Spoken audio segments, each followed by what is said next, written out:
ലില്ലേ എന്തോ ഇങ്ങോട്ട് പാടി ഒന്ന്. എന്തോന്നാണ് നീ കാണിച്ചു വെച്ചിരിക്കുന്നത്? എന്നെ മുഴുങ്ങാനാണോ ഇങ്ങനെ വെള്ളം തിളപ്പിച്ച് വെച്ചിരിക്കുന്നത്? ചൂട് കൂടി പോയാ? അല്ല, ഇന്നലെ തണുത്തന്നായിരുന്നല്ലോ പരാതി. അതുകൊണ്ട് വെട്ടി തിളപ്പിച്ച് വെക്കാൻ വിചാരിച്ചല്ലേ? ഇച്ചിരി പച്ചവെള്ളം കുടിക്കുക, അപ്പൊ തണുത്തോളും. ഞാൻ പല പ്രാവശ്യം പറഞ്ഞിട്ടുണ്ട്, പച്ചവെള്ളവും ചൂടുവെള്ളവും കൂടെ ചേർത്ത് കുളിച്ചാൽ എനിക്ക് നീർവീഴ്ച വരുമെന്ന്. പോരാത്തതിന് എന്റെ കാലിന് മുഴുവൻ ബാധം വന്നിരിക്കുകയാണ്. അന്നൊരു 10 മിനിറ്റ് കഴിഞ്ഞ് കുളിച്ചാൽ മതി, അപ്പൊ തണുത്തോളും. എന്താ? അയ്യോ ഒന്നുമില്ല, ഞാൻ ഒന്നും പറഞ്ഞില്ല. ഞാൻ വന്നത് അവരുടെ സ്വൈരവികാരത്തിന് തടസ്സമായിരിക്കും. എൻ്റെ മോളുടെ കാര്യമായതുകൊണ്ട്, അല്ലെങ്കിൽ ഞാനിപ്പോ തറവാട്ടിലേക്ക് പോയേനാ. എല്ലാരും വയസ്സാവും. ഒരുത്ത മോളിരുന്ന് കാണുന്നുണ്ടല്ലോ ഇതെല്ലാം. ദൈവം തമ്പുരാൻ.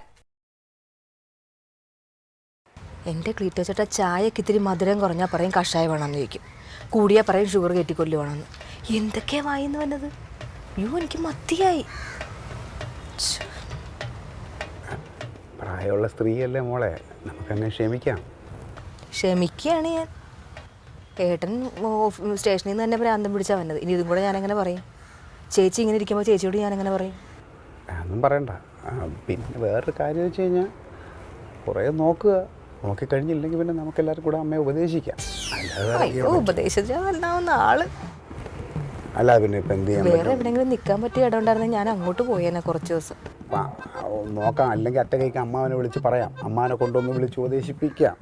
പിന്നെ ഈ പറഞ്ഞില്ലേ ഒരു കാര്യം ഞാൻ ക്ലീറ്റോ ചേട്ടൻ ആരോടും പറയണ്ട, ഇത് ആരോടെങ്കിലും പറയണ്ടേ? അതുകൊണ്ട് ഇപ്പോഴത്തെ ഒരു സാഹചര്യത്തിൽ ഞാനിപ്പോൾ ആരോടും ഒന്നും പറയാതെ നിൽക്കുക. പറഞ്ഞില്ലേ ഞാനിങ്ങനെ എൻ്റെ ക്ഷമയുടെ നെല്ലിപ്പല ഇങ്ങനെ അങ്ങനെ പിടിച്ച് നിൽക്കുകയാണ് ഞാൻ. കുറച്ച് ദിവസം കൂടെ നിൽക്കുള്ളായിരിക്കും, അത് തന്നെ പോകുമായിരിക്കും. പറഞ്ഞില്ലേ അമ്മയൊക്കെ പറയുമ്പോൾ എന്ത് പറയാൻ പറ്റും? ഒന്ന് ഓട്ടെ, നീ അതൊന്നും ആലോചിച്ചൊന്നും ഇരിക്കണ്ട കേട്ടാ.